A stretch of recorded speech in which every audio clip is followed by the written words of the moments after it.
And my favorite bird, the piece is in here also, is a pileated woodpecker. Oh, yeah. Because they're this sort of, one-eyed pirate, yo-ho-hoing bird out there ripping bark off things. I mean, there's nothing dainty about them. You get warblers, and you've really got to strain. They're at the top of the tree, flitting around eating bugs. You got to check your field guide.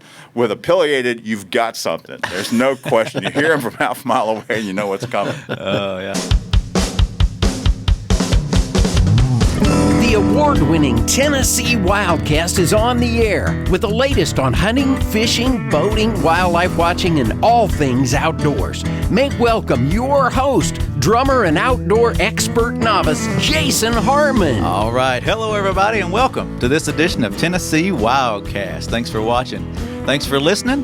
We got a great show for you today. Mr. Don King is also in studio helping me co-host, as always. Yes, sir, Jason. Thanks for the invite. Yeah, glad to have you and excited about today's guest. Oh, man, I tell you what. We've got Rob Simbeck here today. He's a writer extraordinaire, be it songs, be it books, be it prose, be it poetry. I mean, he's got it all. He's a wordsmith extraordinaire, and so glad to have Rob here today. It's great to be here. I so much appreciate the chance to come and talk to everybody. Yeah. Got a new book out, too, so we're going to dig into that. And it's going to be a fun day. I'm excited to learn a few things. This is I've just met Rob today, and I hear he's into a lot of stuff, and he's also retired and enjoying that part too. Yeah. So he's juggling a lot of things. So I'm excited to hear all the stories and whatnot. He said doing a little gardening and things, so that's good too.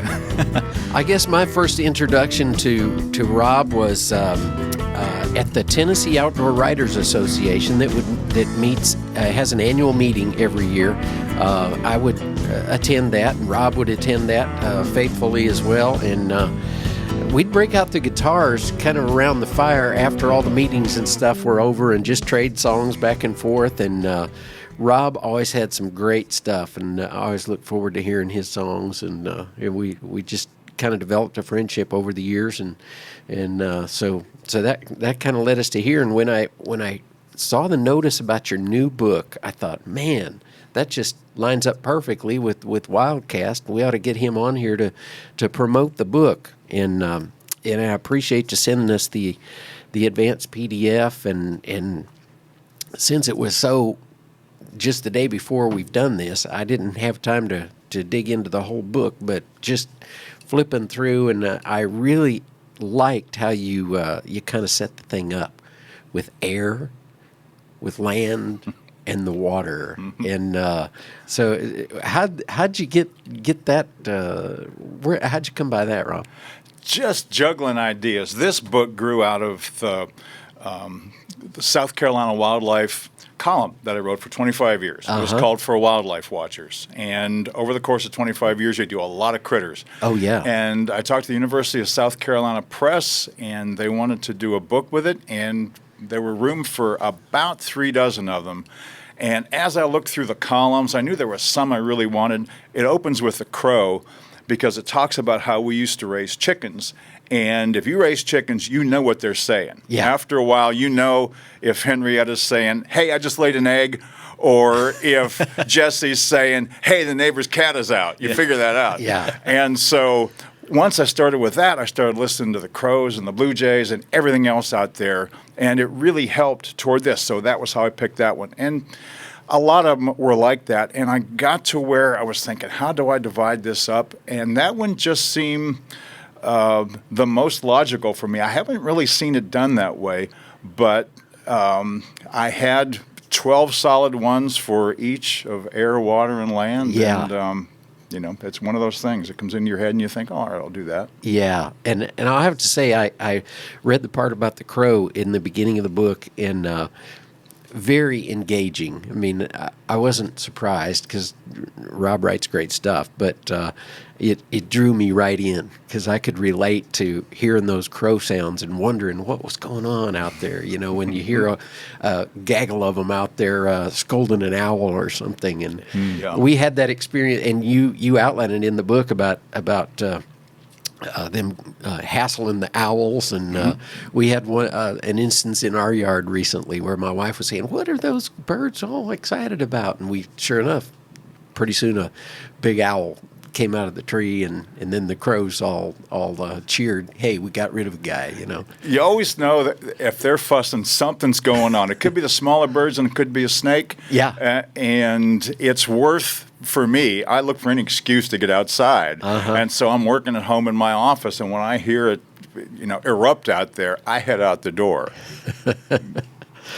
So what led you to, other than working with South Carolina and that kind of stuff, what led you to want to write more about the outdoors and that kind of thing? Did you grow up outside and enjoying the outdoors? I did. I grew up in a small town in Pennsylvania, and we were at the edge of town, so we had woods and creeks and all that things, and we had tree houses and slingshots and, places to swim. Sure. And, just all kind of critters everywhere.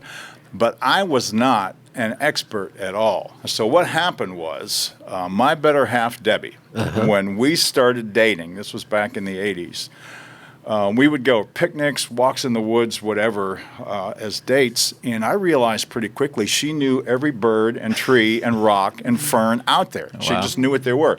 And so I started paying attention because I'm following her around anyway. Why not learn something while I'm at it? Yeah. And I wrote a piece, because I'd been a writer all my life, but I wrote a piece called Notes from a Birdwatcher's Friend, which was about me trying to keep up with her as she spotted this, that, and the other. And it sold. And because state magazines, state wildlife and outdoor magazines, don't compete with each other directly, I could sell it to more than one, and I sold that a dozen times. And I thought, hey, the outdoors and Debbie, I need to hang on to both of them. Yeah. And that's what started it. Good Awesome. choice all the way around. Yeah. What's one of your favorite critters to write about out of this book or not? Maybe something else? Well, my favorite story in here is the ruby-throated hummingbird, because I get to tell a story about one of our first dates. I came to Debbie's house, and she said, "Stand here on the porch. I'm going to go out in the yard and show you my hummingbirds." And she took what was a hummingbird feeder, I didn't know it at the time, and she went out and stood like the Statue of Liberty in the yard. And after about 5 minutes, I thought, is this real? Should I be heading to my car and sneaking away from here? And at that moment, a hummingbird zipped across in front of me and went to the feeder and drank. And then another one came, and she stood there about 10 minutes. And finally, her arm got tired, and she came over and said, "Pretty neat, huh?" And I said, "Yep." Wow. Wow, that's cool. That is neat. And my favorite bird, the piece is in here also, is a pileated woodpecker. Oh, yeah. Because they're this sort of, one-eyed pirate, yo-ho-hoing bird out there ripping bark off things. I mean, there's nothing dainty about them.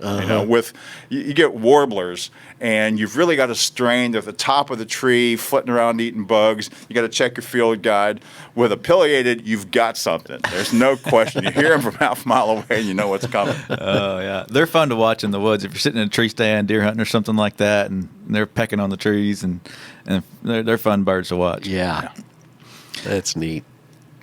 So I know Don knows you from playing music together, and Yeah. and you've gotten into you've seen songwriter as well and that kind of thing. Tell us about some of that, writing songs and playing music. Well, about the time, 11 years old, the Beatles were on the Ed Sullivan Show, and I was reading science fiction, and there was a guy named Richard Matheson. There was a short story where it was clear that there was somebody sitting at home with a typewriter mailing out pieces of paper that he'd written on and getting checks back.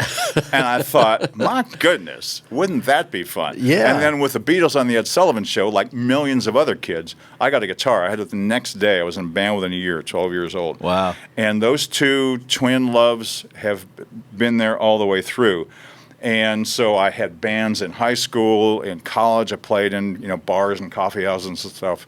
And went back and forth. I worked for a newspaper for a while. Then I left that and started a band in Rochester, New York. Moved to Los Angeles and did both. I was writing songs, I had a band, and I was a magazine editor. And I moved to Nashville as a songwriter in 1982. And wrote at Combine, which had Christofferson and Tony Joe White and a lot of great writers. Yeah. And it was like a big frat house. I mean, it was just a fun place to be. I love the fact that I got to experience all that. But I could never make a living at it. And so I started writing bios for singers. And then that led eventually to working with Bob Kingsley, who counted down the top 40 on 300 to 500 stations, depending on the era, counting down the top 40. And so the two worlds kind of mixed. I mean, you can't throw a stone in Nashville without hitting a country singer who's also an outdoor fanatic. And the two kept going together all the way through. And I still write and pitch now and then. Had a song on the Gretchen Wilson Christmas album. And the two blend really, really well. And it's been a great life. I mean, it's been fun.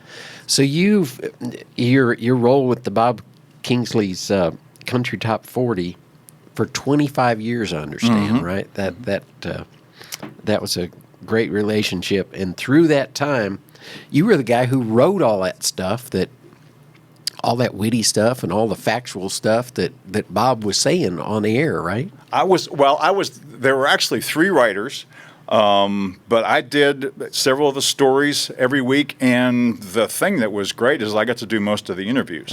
So if he said, here's Tim McGraw talking about his new record, I had done the interview with Tim. Right. And, it was hundreds and hundreds through the years. And I could mix the two. I mean, sometimes I would talk to them for stories about, for the outdoors. And again, the two worlds mixed really, really well. Yeah. Well, and it helps to have, when you're dealing with somebody in the music business, asking them about their career and about their other life interests, that you shared those similar life interests. I mean, you'd had a band, you'd been out there playing, you've written songs, so you can relate totally to what the info they're giving you. Yeah, and I think that the trick with any interview is to be as prepared as you can and draw on the things you have in common. Yeah, it's there's no magic formula to it. It's work, and it's just being conversational. It's tuning into the person you're talking to. I know Jason, before we started the show, was inquiring about, some of your favorites and. Yeah, I was thinking. I was looking at your website, robsimbeck.com, and I noticed all these artists are here just popped up. Artists that you write bios for, and man, some of these big names: Blake Shelton, Hank Williams Jr., Shania Twain, and so on and so on. And tell us what it's like writing for these guys, and then also, who's your favorite artist that you've worked with? My favorite straight-up interview was probably little Jimmy Dickens, because he talked about being there when Hank Sr. wrote "Hey, Good Lookin'." They were on Minnie Pearl's plane, flying from Nashville to Kansas City for a gig, and Hank Sr. said to Dickens, "You need a hit, Jimmy." And he said, "You bet I know that I need a hit, Hank." And Hank said, "I got an idea. Get a paper and pen from Minnie and take notes." And he started "Hey, Good Lookin'" there, and Tater's writing down the lines as he does them, and so a week or two later they run into each other in Nashville, and Hank says, "Hey Tater, how you doing?" Tater says, "Got my song done?" And he says, Hank says, "I decided that song's too good for you, and I'm cutting it myself." I was going to say, I don't remember little Jimmy ever singing that song. No, but through the years, I always loved Earl Thomas Conley. He was a really, really intelligent guy. Oh, yeah. And I love the stuff he did. But, Waylon, he had an office down on Music Row, and I used to get stopped by there and just shoot the breeze sometimes. I always felt really fortunate with that stuff. First, Brooks and Dunn bio. I wrote it for their very first record. We were over at Tree Publishing, where they were recording. And I put in there that Ronnie had been thrown out of school. It was a Christian college in Dallas, and he got thrown out for honky tonk. And so a year later, when we did the second bio, he said, "Please take that out. That's all anybody asked me about." Oh, that's funny. You work with these guys, and then you've also worked with Eddie George. Is that right? Yeah. And what's it like co-authoring with these guys and writing with these folks? And tell us about. I think you had a little story about that article. Well, book. For Eddie George and his wife Taj, who's with Sisters with Voices, great R&B group, they wanted to do a book about the 6 things that help keep their marriage strong. And so to get a book deal normally, you have to do like a 45-page, really formal presentation and present it to a publisher and stuff. She had a page and a half handwritten of what she wanted to do, and it was Eddie and his wife, and the publisher said, sure, we'll do that. You're going to need a ghostwriter. And so I was fortunate enough that they called me in. Oh, great. And so I just talked to each of them. I talked to him for about 3 hours and her for about 6 altogether, and then put the book together. And then the other one like that was with Cal Turner, whose family founded and owned Dollar General for a long, long time. And it was the same thing. We did a first book together where the publisher said, you're going to need a ghost, and that was me. They hired me to do one on leadership. And I kept saying, Cal, if there's anybody in Nashville who's got a story that people would actually buy and a publisher would actually publish, it's you. Think about it. And 2 years later, he said, I think I'll do it. And the process, you know, in his case, we went to his place, either his office or his home, and would just sit there for a couple hours and talk. And I would probe and ask questions and stuff.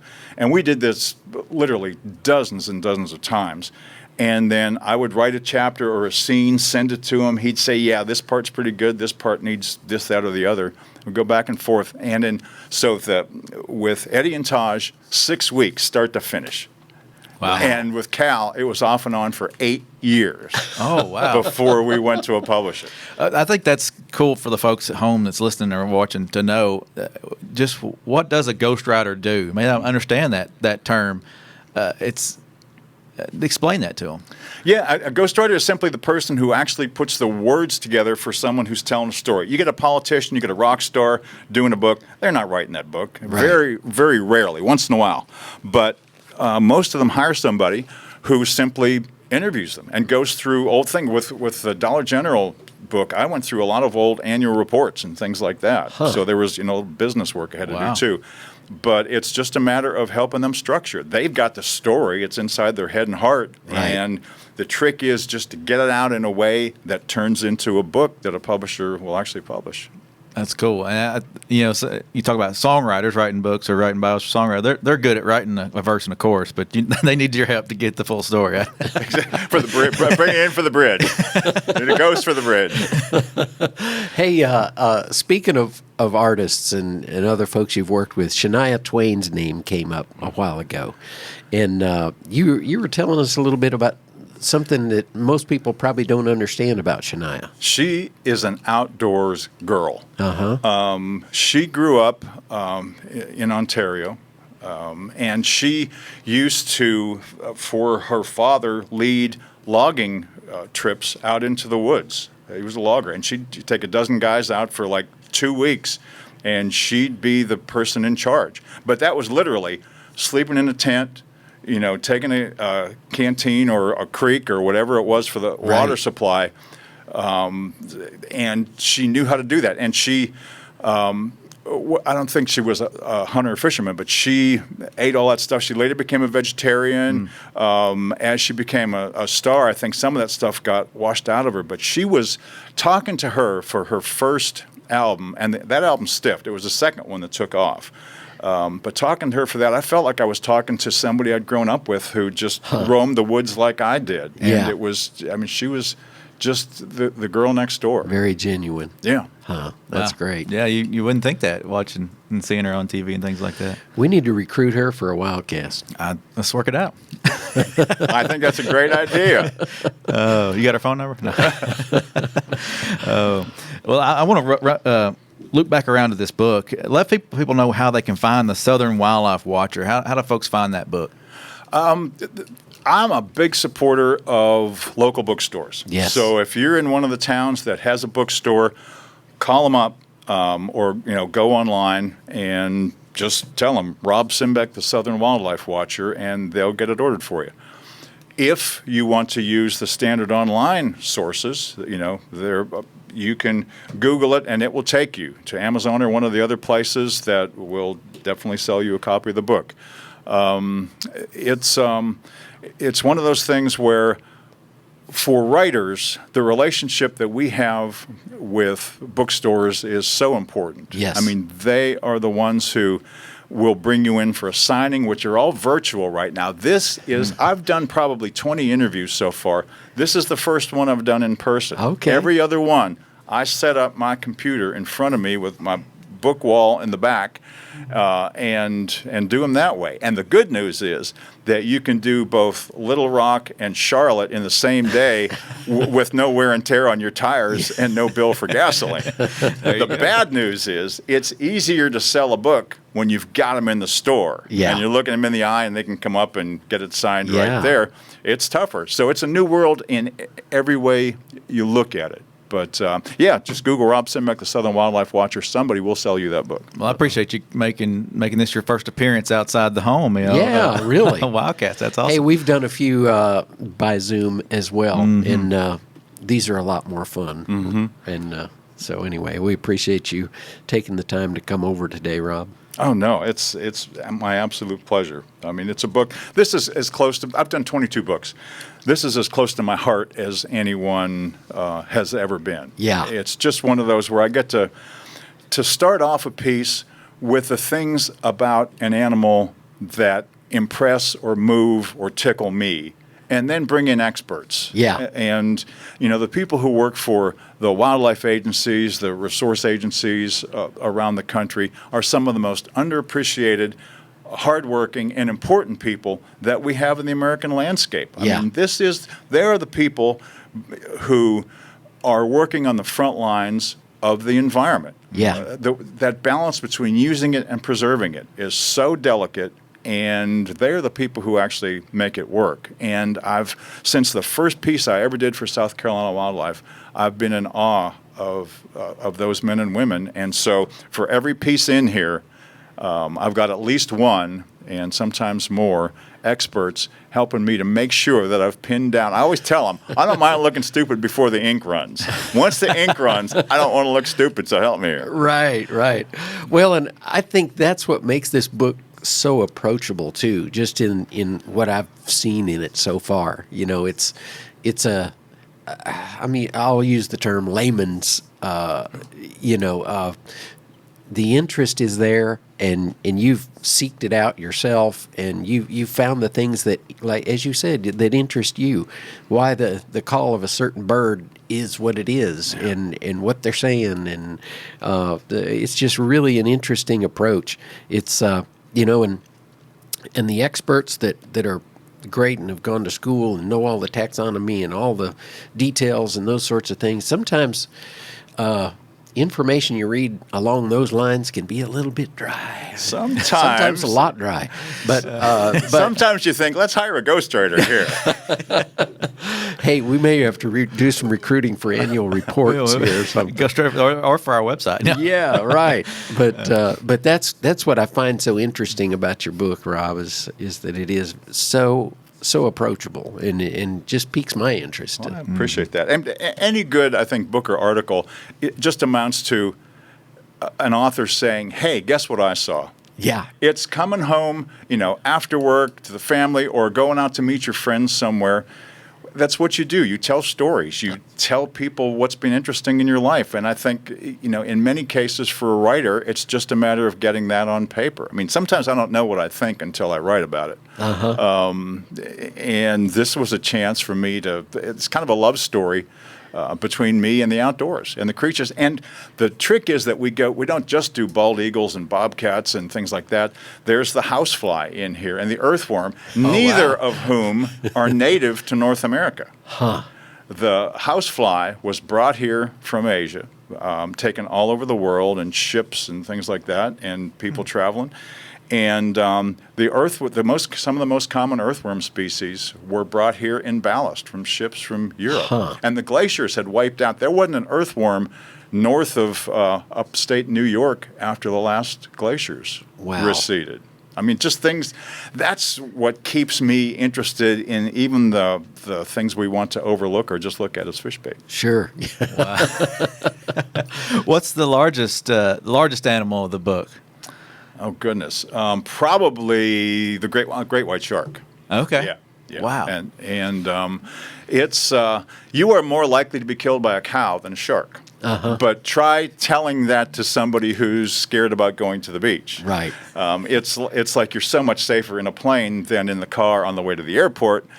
But, and in the case of sharks, they became the Elvis of predators because of that movie. Sure, yeah. Because Everybody knows the movie. Because of Spielberg. Yeah. Oh, wow, that's cool. Man. So anything from a hummingbird or from a fly, even actually, fly to the shark. That's pretty cool. Yeah, neat. Try to do a little bit of everything. Some that are real common you'll see in the backyard. And with the gray squirrel, I tell the story that they're probably why we're a free country, why we're not paying taxes to the Queen, because there were so many squirrel hunters who ended up in the American Army. Oh, okay. And these were people who knew how to shoot. Had to be good And marksmen. You have to aim much tighter with a squirrel than you do with some of the bigger game. Huh. Neat. That's pretty cool. Yeah. So do you, after writing this book or beforehand, do you find yourself outdoors shooting at all or fishing or enjoying that kind of, that side of things, or are you just mainly a wildlife watcher? I've been a fisherman most of my adult life. Debbie's the hunter in the family. Oh. I learned early on that in Thanksgiving Day in Pennsylvania, when most of the relatives went out hunting, if I stayed home, I got to enjoy the leftovers, and I got to eat what they brought home anyway. So I figured, look, it's 10 degrees outside. Yeah, right. It's snowing. I'm in here watching Notre Dame. They are outside in a tree stand. Fishing is a lot more civilized. Yeah, yeah. Well, in Tennessee, you got all kinds of opportunities for fishing. It's a great state to live in and fish for sure. And I've been part of the outdoor writing business. Of course, I've written about all of it. And this is indeed a great state. And it's and again, the people on the front lines who are trying to achieve the balance that you need to do have always impressed me. They were always a part of the TOWA for many, many years. Right. And good hearts and good minds on the front lines here.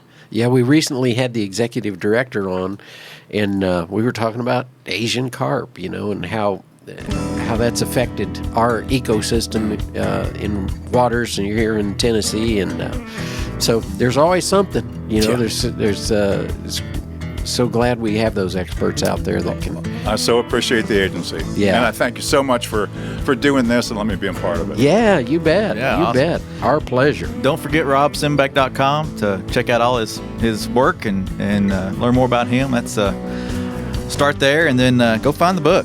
I'm going to have to restock my paper supply at home, because when I printed out the bio and credits and stuff, 5 pages. It just kept Jason. going. Yeah, kept going. One last impressive. question. Do you do radio? Because your voice is great. Maybe we could hire you for some radio stuff. The only radio I ever did, I covered a murder trial when I was a newspaper reporter. I was probably 22 years old.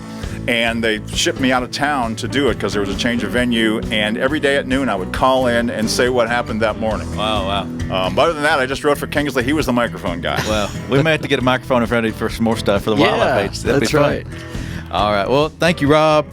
Don, thank you for helping co-host. Sure enough. Thanks to Todd for pushing the button. Yeah, making it Thank you, happen. Todd. And this is Tennessee WildCast. Keep tuning in, keep watching, and keep listening. We'll see you next time. Thanks for tuning in. Stay connected with TWRA by visiting our website at tnwildlife.org and follow us on Facebook, Twitter, and Instagram. Hey, it's all about Tennessee wildlife. It's what we do. Tennessee WildCast will be on the air again next week. We'll see you then.